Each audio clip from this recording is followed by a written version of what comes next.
Flattering me? Good morning. Well, today we will continue discussing about the situation in Ukraine. Unhappily, the situation is not better. We see continuing indiscriminated bombing of the civilians, atrocities against the war prisoners. There is nuclear gambling in the nuclear power station. Zaporizhzhia is something very dangerous. So the situation in the ground continues being very bad. Ukraine needs our support, and we will continue providing this support, both with military capacities, and also the ministers will discuss about the idea of putting in place a high-level training mission for the Ukrainian army in order to have a more value added and in order to be more predictable and to provide a stronger support to the Ukrainians. The defense minister of Ukraine will be with us, will be discussing with us. This is for me the most important part of the meeting. There are other issues. For example, how can we boost the European industry for defense? How can we pull the member states buying more equipment, because we are depleting our stocks. We are providing so many capacities to Ukraine that we have to refill our stocks. And we will discuss other issues, but these are the most important ones. Ukraine needs our support. We will continue supporting Ukraine with more initiative as this training mission that the ministers will discuss. When do you hope that the mission?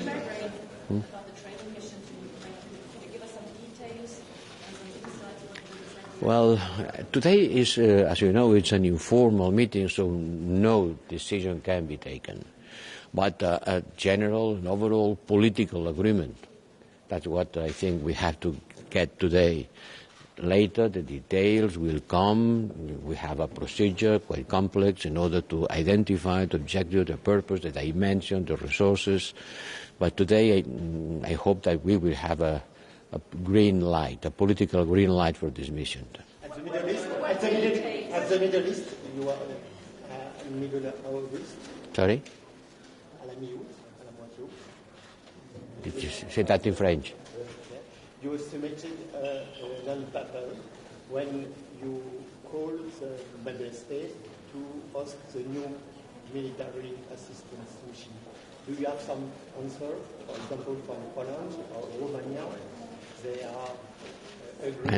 I understand. Several member states will have different ideas. But this idea of a training mission, it's an old idea. We have been discussing that even before the war started. So member states put this idea on the table. So that's the moment to act. That's the moment to take decisions. What kind of training would you provide? You can imagine what kind of training. What do they need? They need everything. Is there a risk that this could be escalatory towards Russia? No. Why not?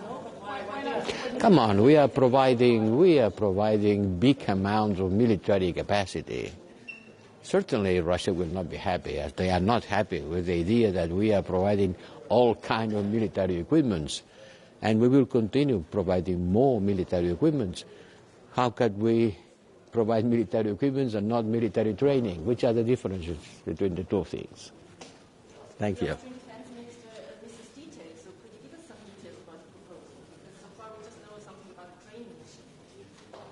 We'll discuss about it. We have done a lot of training missions. Thank you. I understand you. Thank you.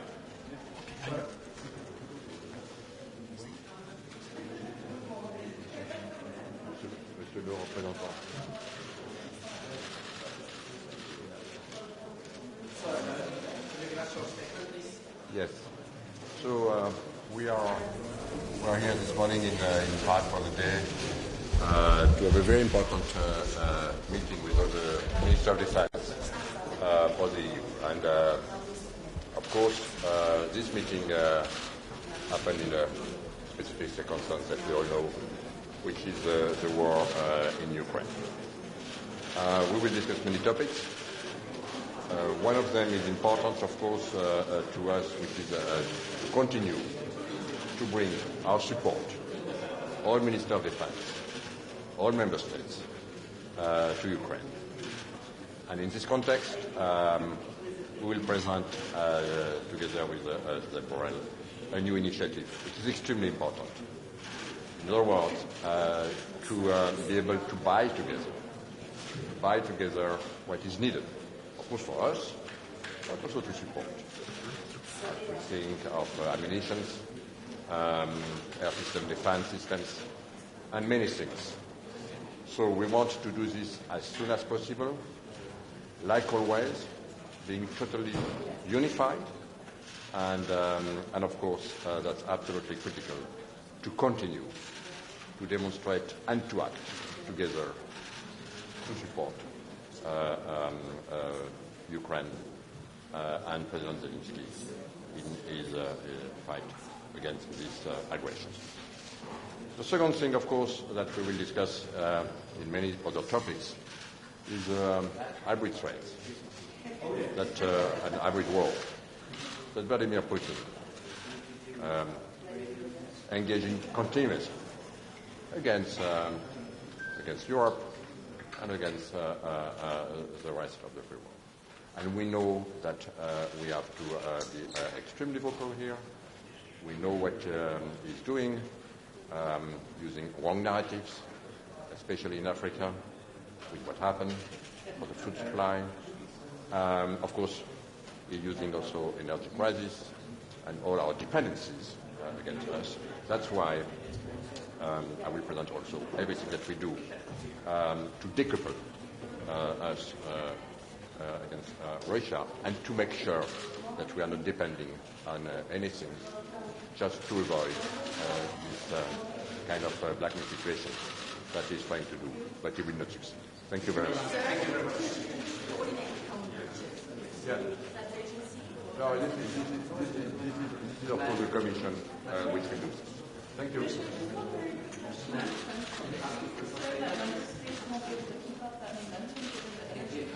Yes, I'm very confident. We act unanimously, and of course, as I said, we have an extremely important plan to make sure that we'll be able to pass winter. Of course, with solidarity, with substitution, which is extremely important, and also with some sovereign. But I'm confident. Thank you.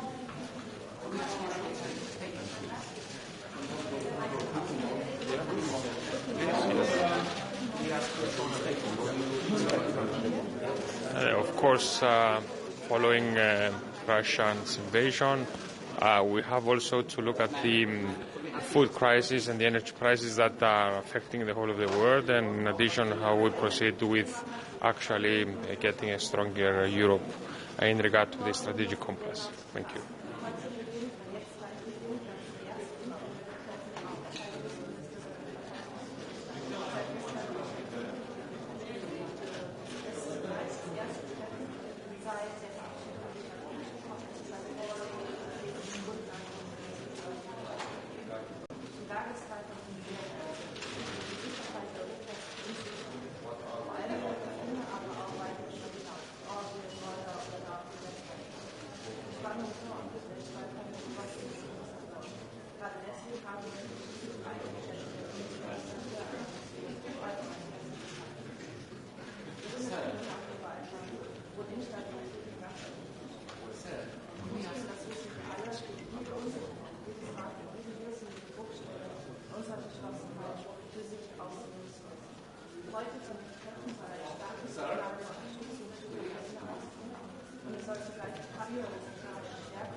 Sure. I expect less talk and more decision, especially regarding two issues. One is more assistance to Ukraine, and the other part is that, we are running out of time and funding also for those countries which are among the largest supporters of Ukraine. Namely, we need to recover some of our capabilities, and we are hoping also for the common funding here. And we also hope that we can agree to go forward with kind of a common EU procurement, which would include also the military wear, because times has changed since we had the legislation of early 90s. This is totally different times. And that basically means we have to do it now. So we need to recover our military hardware and capabilities and give more support for Ukraine so that Ukraine can win. And I also hope about visas that the larger countries will understand that there must be more restrictions on travels for Russian citizens, because there is no need to hide behind the idea that there will be a people's diplomacy and we have to open this. Just compare with, for instance, Second World War or other parts in history. We cannot simply are supporting such president as Putin. Sorry? Yes, we do support this training mission and we are ready to contribute, but again, it must be practical. We will support, and we have been always supporting anything which gives a practical and not just administrative or paperwork.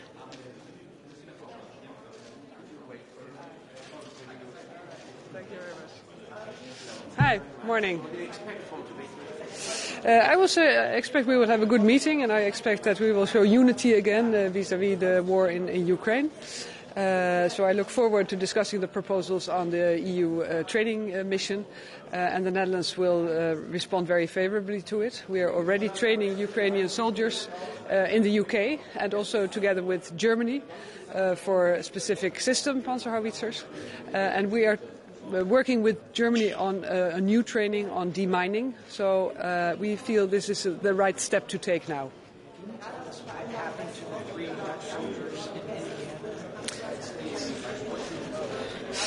What we know is that one of our servicemen died, 2 others were wounded.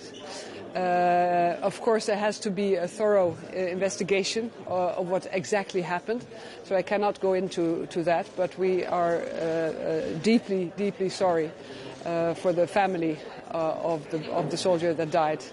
And I thanked Secretary Austin, who got in touch with me yesterday to express his regret and his condolences. What have the local police told the Dutch government, sir?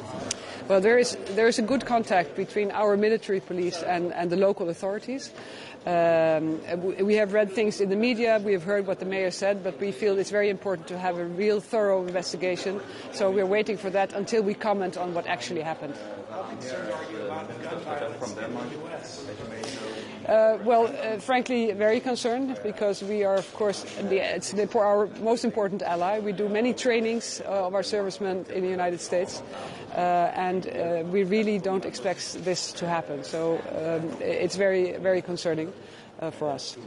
Gun violence is it too much to send Dutch soldiers over to train in the U.S.?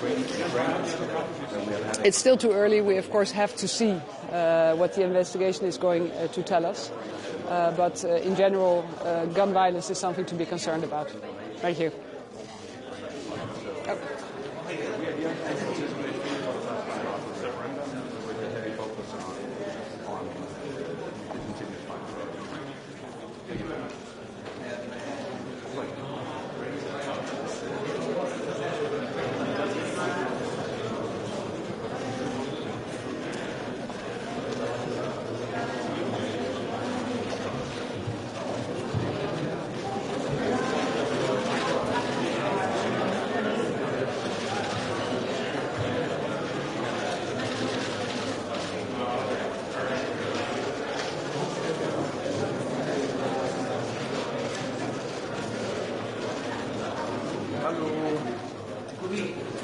mic? Yeah? Okay. Yeah, please. So, unfortunately, the Ukraine is still dominating our agenda. And I think it's important that we discuss today what is the best way to help on a military basis, quick and flexible, the Ukraine. So now we will have a discussion about should it be coordinated by the European Union, for example, training missions, or should it be of the bilateral, on a bilateral basis. So I think that best for Ukraine, because we have to act quickly. And maybe do it on the basis of the European Union. It's not maybe the quickest way. So I'm not so convinced we should discuss this, but we should see at the end what is the best way to help Ukraine so that they can win this war.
Good morning, dobré ránko.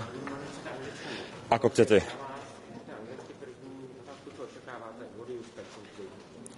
Obviously, number one priority for discussion would be situation in Ukraine, ongoing counterattack that we can now see in certain parts of Ukraine, and we're here to discuss what options we have to support Ukrainians and to let's say speed up the process getting back the territory of Ukraine where it should be, in Ukrainian hands.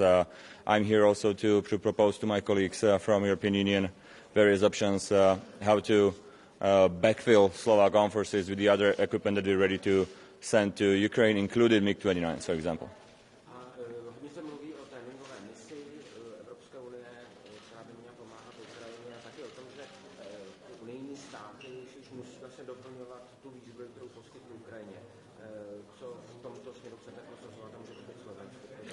Áno, tréningová misia pre ukrajinské ozbrojené síly je veľmi dôležitá. My sme patrili spoločne s Českou republikou a niekoľkými ďalšími krajinami k tým krajinám, ktoré už v minulosti pred rokom navrhovali túto tréningovú misiu, vtedy to nebolo schválené. Dnes sa dostávame pravdepodobne do situácie krajinám, ktoré budú navrhovať možnosť výcviku aj na našom území, respektíve spoločne s našimi spôsobilosťami a s našimi výcvikármi na území iných krajín podľa typu výcviku. Verím tomu, že sa nám podarí nájsť nejaké riešenie. Zároveň budeme opäť ponúkať rôzny materiál, predpokladám viaceré krajiny, vrátane Slovenskej republiky, ktorý vieme ďalej poskytnúť na Ukrajinu, ale budeme na to potrebovať buď finančný alebo spôsobilostný backfill, to znamená, že by sme dostali za niečo, čo posunieme na Ukrajinu, nejaký materiál od iných krajín, napríklad ako sme sa dohodli s Nemeckom o vyslaní 30 BVP vozidiel, bojových vozidiel pechoty za 15 tankov Leopard minulý týždeň. Ďakujem veľmi pekne.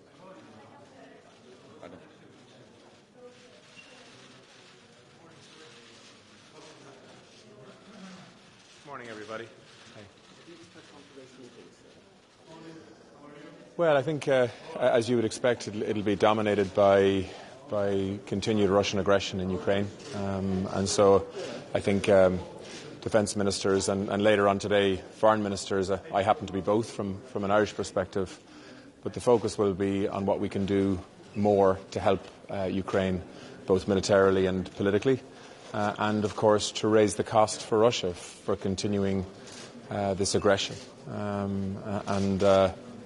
I think a big focus, perhaps today and tomorrow, will be on the potential for a CSDP mission that certainly Ireland is supportive of in principle, and we have to talk about the detail of that. How do you see that playing out?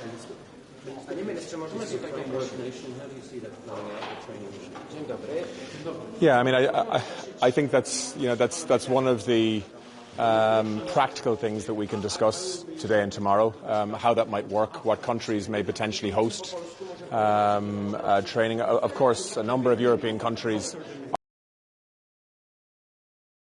are doing facilitation for Ukrainians, but I think it would be good to put that on a more structured basis and to ensure that the EU collectively is doing that in a structured and organised way that can last for some time.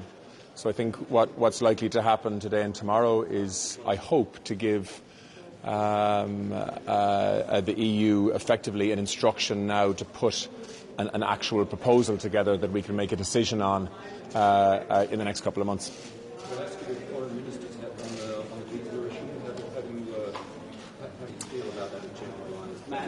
Yeah, I know. So I mean, I can understand that a number of countries obviously want to raise this issue tomorrow and this evening in order again to raise the cost of what Russia is doing for Russians.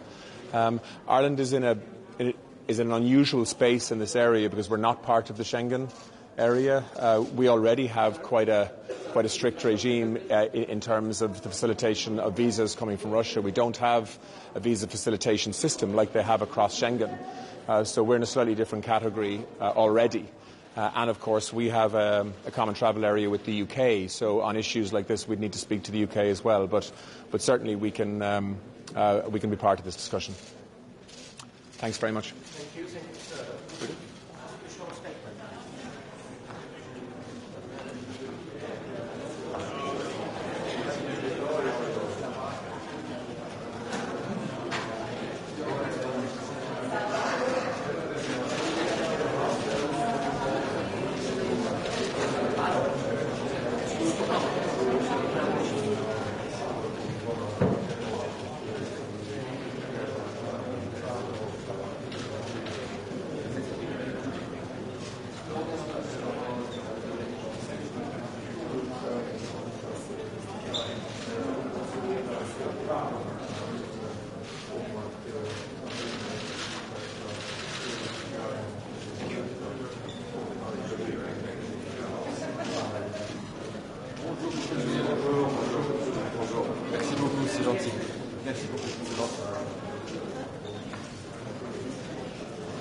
expect from this meeting? That we together show unity around the support for Ukraine. We see that it's very important that the democratic Europe is united, and that we will continue with the support and also find new ways to support Ukraine.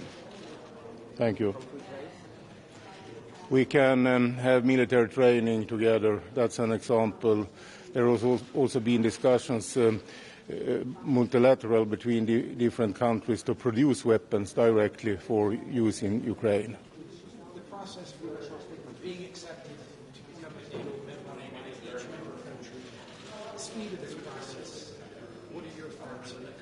How it's going so far? We want to be member of NATO, and Finland want to be member of NATO as soon as possible. So it's many parliaments that have ratified our application, and now when the parliaments open after the summer, I think we will have more parliaments that ratify. So I am positive to this, and I hope it will go very fast. And that is also in NATO's interest.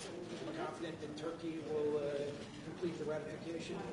Yeah, it's also we want to be member of NATO, and I think NATO wants us to be member, and I think that this is a question also that will be handled inside NATO.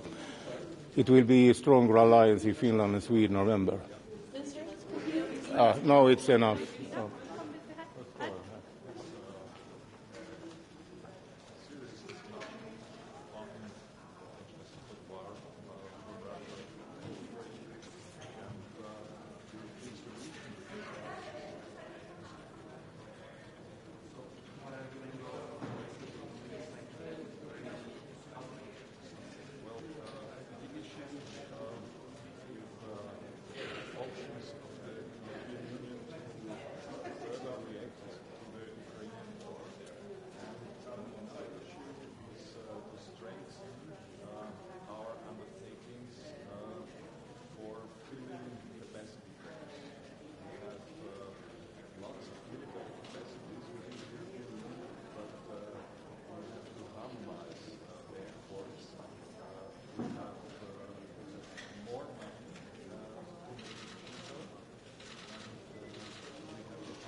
Good morning. It's nice to be here in the beautiful city of Prague. Unfortunately, we have still a very serious war in the middle of Europe, and it seems that it most probably will take a long time until it's over. I'm very sad of this, but we have to find ways to support Ukraine. We have to show clear and strong support to Ukraine, and also find new and innovative ways how to support Ukraine, and new training mission of European Union might be one way forward, and this is one important topic today, so I'm looking forward for the... Sorry. I have a positive attitude to this, but of course we have to know more about the facts, but I think we should find new and innovative ways, and this might be one. Sorry? It's too early to say that. We are participating in the UK-led training mission already, but we are open for discussions on this topic. Thank you.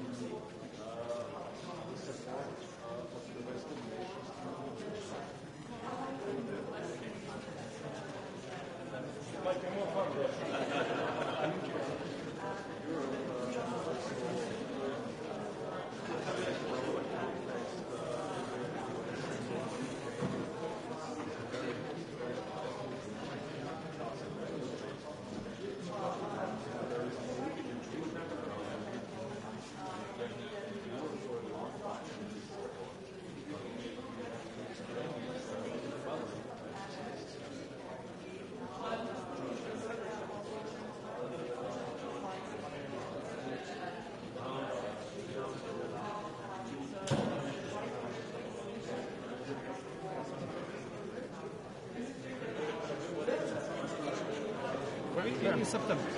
In September. So, see you. Thank you.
Well, we are reaffirming our support to Ukraine.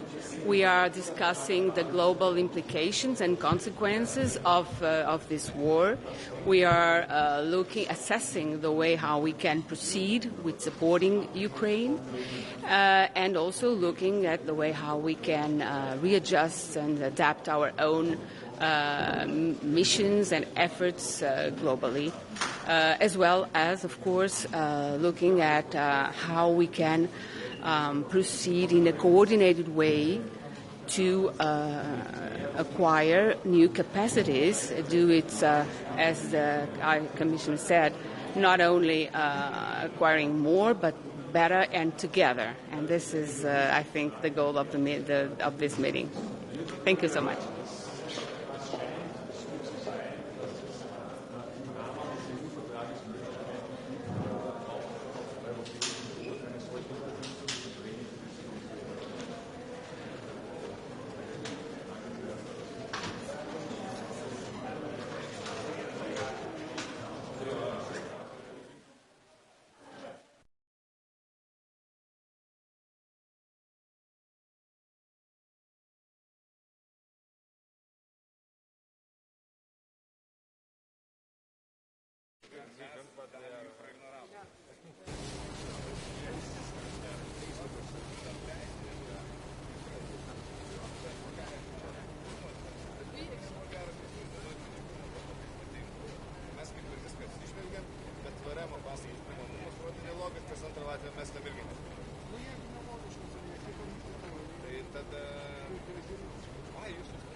Good morning. Good morning, dear colleagues. I'm sorry to interrupt your conversation, but we were supposed to start at 8:45 to 9, so very 10 to 9, so please, if you could shorten your windows and comments and have a seat, because otherwise we will be late and we will have speaking. I'm pouring water. So thank you for being there. Thank you to the Czech presidency. Thank you to you, Jana, for this dinner in the dry castle on which the hero. With pleasure. More welcome to Jean-Pierre, representing the United Nations, Natalie, the chair of the subcommittee of Security and Defense of the European Parliament, to George, Deputy Assistant Secretary General of NATO. Let's start. And before starting, one housekeeping point on the time management. As I said, you know we have a headache in the end of us. Our schedule is very tight, so I need to prepare and anticipate in order to speak to our timetable. We have a timekeeping rule set at 2 minutes per intervention. So please this crisis takes 2 minutes each. Our first session will focus on the global security and defense consequences of the Russian invasion of Ukraine. Some considerations. First, the state claim of Russia's war against Ukraine. Second, its global security consequences. First, Russia started this illegal and unjustified war, but only Russia can stop. This happened more with Russia only. Unfortunately, it looks like Russia got it. We are witnessing indiscriminate targeting of Ukrainian civilians, its nuclear terror,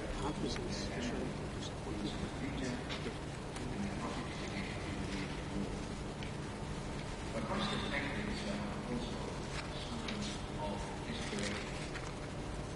Sanctions are working. The economic situation in Russia is deteriorating, even if the Russian energy crisis has compensated in part. Russia's economy has suffered, and Russian population has suffered staggering losses in personnel and capabilities. And our collective military support for Ukraine is effective. We now need to make sure that we sustain it and do respond to evolving needs in the battlefield.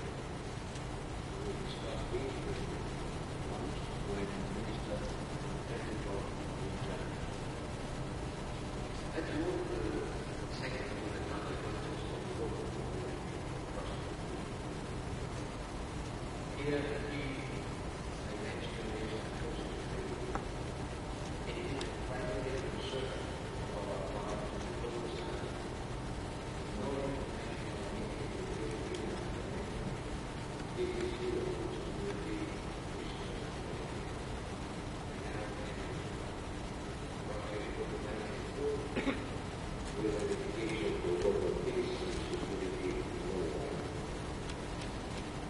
Despite that, we have to continue supporting the United Nations efforts, and congratulations to the United Nations because they have managed to partially unblock the Black Sea for Ukrainian exports of grain. And we will mobilize over 7.7 billion in 2024 to support the most affected farmers around the world. It's not enough, but it's quite an important effort. At the upcoming United Nations General Assembly, we will have an important opportunity to show solidarity and counter the Russian narrative through a positive review. Let me put two examples of the global challenges posed by Russia's role and what will be beyond food security. First, the continued influence and search for millions of Russians in Africa. The group has been gaining a strong foothold in countries like Mali and the Central African Republic, and their presence is marked by impunity, human rights abuses, the discovery of weapons.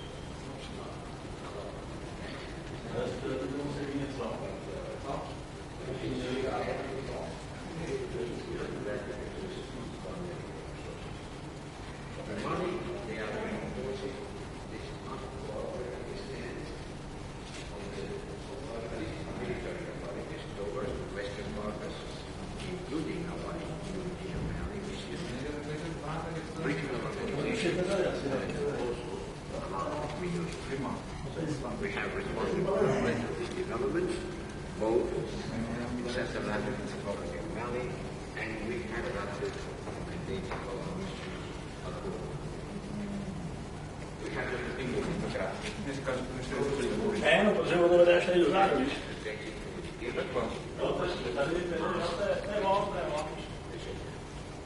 The second example is the impact of the Western Balkans.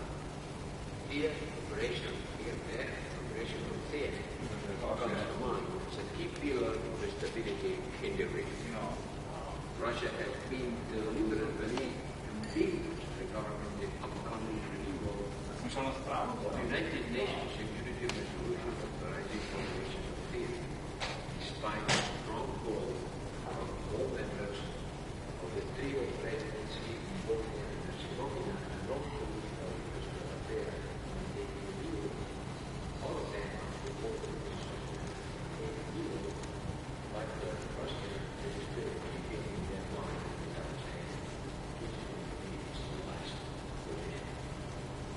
There should not be a bargaining with Russia on this.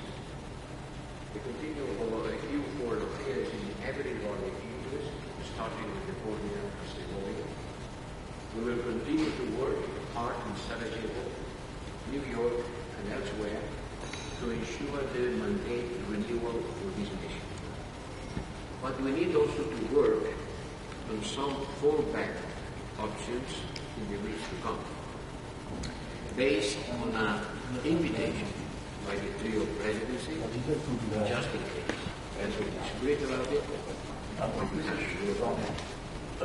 my main aim is this outline was to highlight how crucial it is to work and in line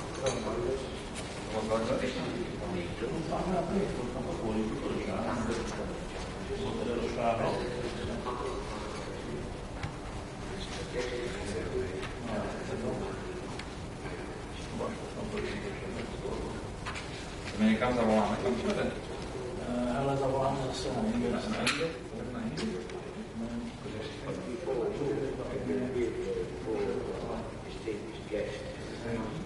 And after our guest will finish, I will ask you to post the link in order to be in the list, not to answer the floor, but to be in the list.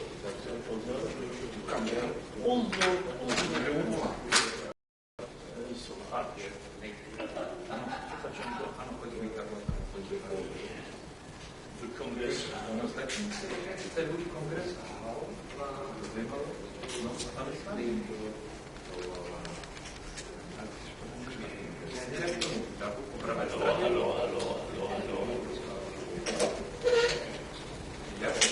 Jak jsme šli do toho výtahu, jsme jeli dolů, tak po pravé straně kongresu. Skoro na konci, kterou si vláhy tam máme. Jo, mám to udělat.